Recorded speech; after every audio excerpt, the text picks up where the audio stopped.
Hello my diamond army, welcome to another video. आप देख रहे हैं मिस्टर एवरीथिंग एक्सपेरिमेंट। दोस्तों आज मैं एसिटिलियन गैस बनाऊंगा और उसके साथ एक और भी काम करूंगा। दोस्तों मेरे पास यहाँ पर आप देख सकते हैं CaC2 यानी कि कैल्शियम कार्बाइड। दोस्तों ये गैस वेल्डिंग के अंदर इस्तेमाल होता है। इसको पानी के साथ मिलाया जाता है तो एसिटिलियन गैस जनरेट होती है, जिससे आप लोग वेल्डिंग करते हुए देखते हैं। तो दोस्तों अब मैं क्या करने वाला हूँ, इसको पानी से नहीं मिलाऊंगा, मैं इसको मिलाऊंगा हाइड्रोजन परऑक्साइड से।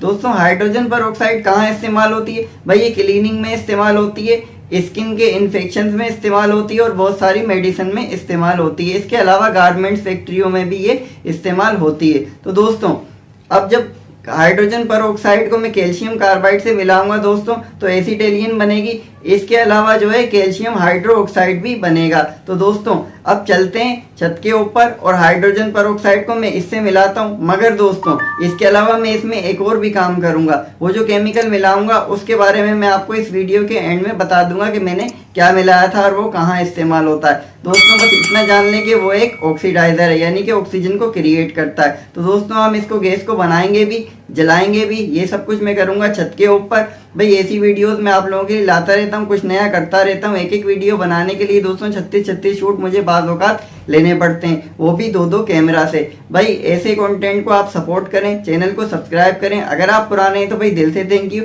चलिए इस वीडियो को हम शुरू करते हैं। Please subscribe Mr. Everything Experiments.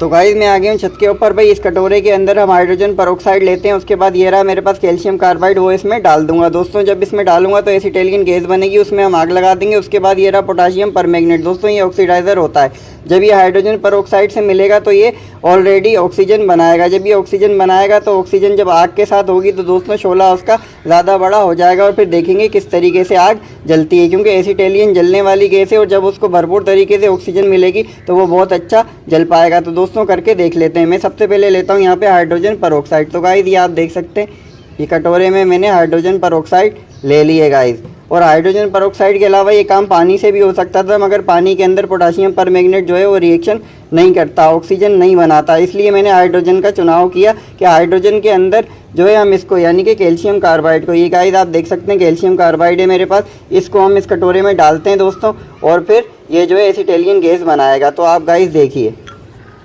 तो गाइस देखिए इसने एसिटिलियन गैस बनानी शुरू कर दी है दोस्तों और ये जलने वाली गैस है। तो मैं इसमें एहतियात से आग लगाता हूँ और फिर देखते हैं कि किस तरह से जलता है। और इसके बाद हम जो है इसके अंदर पोटाशियम परमैंगनेट डाल देते हैं। तो गाइस मैं इसमें आग लगाने जा रहा हूँ। तो गाइस ये मेरे पास लाइटर है, अब जला के इसको देख लेता हूँ। हम तो पैदाइशी साइंसदान हैं, आप ये घर पर ट्राई करने की कोशिश मत करिएगा। तो गाइस ये आपने देखा किस तरीके से एकदम से उसने आग पकड़ ली और एक धमाके से जो है जलना शुरू हो गया। तो गाइस अब मैं इसके अंदर पोटाशियम परमैंगनेट डाल देता हूँ।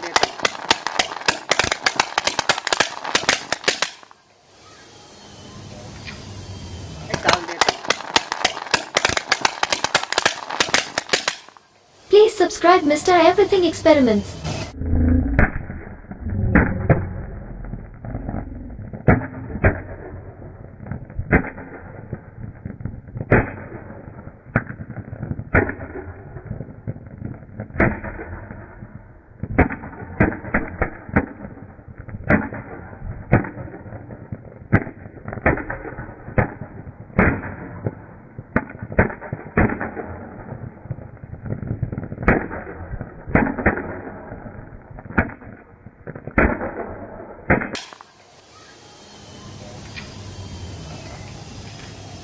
तो गाइस मैं इसमें पोटाशियम परमैंगनेट डाल ही नहीं सका। उसने इतना बेहतरीन रिएक्शन किया कि वो जो है एकदम से एसिटिलियन गैस बनने लगी और इतनी स्पीड से वो जलने लगी दोस्तों कि उसने मुझे मौका ही नहीं दिया कि इसके अंदर मैं पोटाशियम परमैंगनेट डाल सकूं। दोस्तों अब मुझे हाइड्रोजन की मिकदार थोड़ी सी रखनी पड़ेगी और कैल्शियम कार्बाइड का छोटा सा टुकड़ा डालना पड़ेगा और उसके बाद पोटाशियम परमैंगनेट डालेंगे और फिर हम इस रिएक्शन को दोबारा से करके देख लेते हैं। तो दोस्तों ये आप देख सकते हैं किस तरह से एसिटिलियन गैस बन रही है। अगर मैं इसको अभी जलाता हूँ तो एकदम से ये धमाके से जल जाएगी। मैं तो सोच रहा था कम जलेगी, मगर वो एकदम से बहुत ज़्यादा जल गई, जो कि आपके सामने है। अभी भी ये बन रही है और ये जल ही रही है। मैं एक और शूट लेता हूँ, उसमें जो है यही काम मैं करूँगा मगर ज़रा कम मिकदार के अंदर।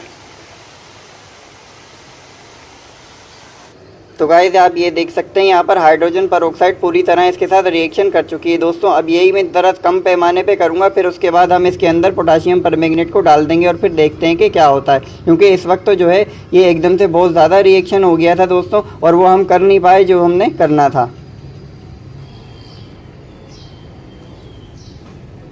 तो गाइस अब इसी प्रैक्टिकल को मैं दोबारा से दोहराता हूँ। इस बार मैं जो है कैल्शियम कार्बाइड की मिकदार कम रखूँगा। तो गाइस ये आप देख सकते हैं, ये मैंने थोड़े से ही पत्थर लिए हैं गाइस। इसमें जो ज़रा सा पानी था जिससे मैंने इसको धोया था उससे भी ये रिएक्शन कर रहा है दोस्तों। अब इसमें हल्की सी हाइड्रोजन परऑक्साइड डालता हूँ और उसके बाद इसमें थोड़ा सा पोटाशियम परमैंगनेट डालेंगे और आग लगाएंगे, यानी कि पहले आग लगेगी फिर पोटाशियम परमैंगनेट डालूंगा। तो दोस्तों देख लेते हैं अब की बार क्या होता है। तो गाइस ये हाइड्रोजन परऑक्साइड है मेरे पास, ये मैं थोड़ी सी ही डालूँगा। तो गाइस बस इतना सा इसमें काफ़ी होगा। अब दोस्तों मैं इसमें आग लगा देता हूँ। अब भी हो सकता है ख़तरा है क्योंकि एसिटिलीन गैस बन रही है, हो सकता है ये एकदम से जलना शुरू कर दे।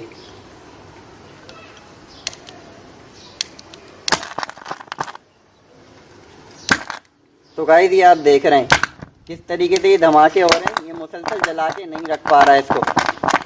तो गाइस ये देखिए, मतलब मैं चाह रहा था कि ये मुसलसल जलता रहता, इसमें पोटाशियम परमैंगनेट डाल देता, मगर ऐसा नहीं हो पा रहा है। तो गाइस अब इसमें मैं पोटाशियम परमैंगनेट डाल देता हूँ।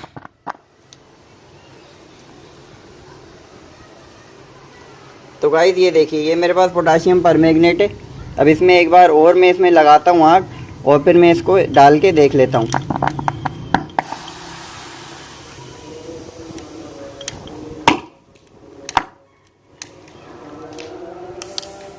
तो गाइस आपने देखा पोटाशियम परमैंगनेट डालने के बाद भी एकदम से उसने जो है इतने वेपर्स क्रिएट किए कि वो इसके साथ ऑक्सीजन बना के जल ना सका, वो डायरेक्टली खुद ब खुद जल रहा था।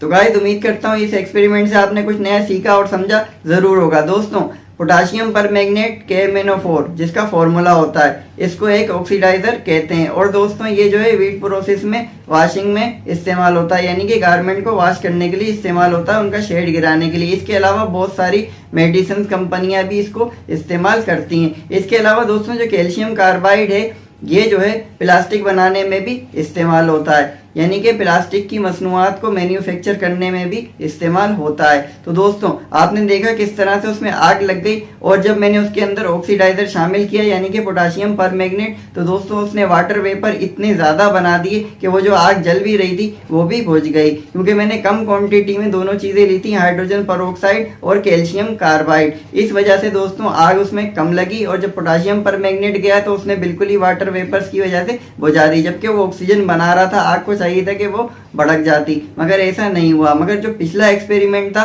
उसमें मुझे मौका ही नहीं मिला कि पोटाशियम परमैंगनेट उसके अंदर में डाल सकूं। तो दोस्तों उम्मीद करता हूँ ये वीडियो आपको अच्छी लगी होगी, कुछ नया सीखने समझने और जानने को मिला होगा। भाई इस तरफ एक सब्सक्राइब का बटन आ रहा होगा दोस्तों, अगर आप चैनल पे नए हैं तो प्लीज़ यार सब्सक्राइब करें, सपोर्ट करें। अगर आप पुराने हैं तो मेरे लिए वक्त निकालने का बहुत शुक्रिया। मैं मिलूंगा नेक्स्ट टाइम नेक्स्ट वीडियो में, तब तक के लिए गुड बाय।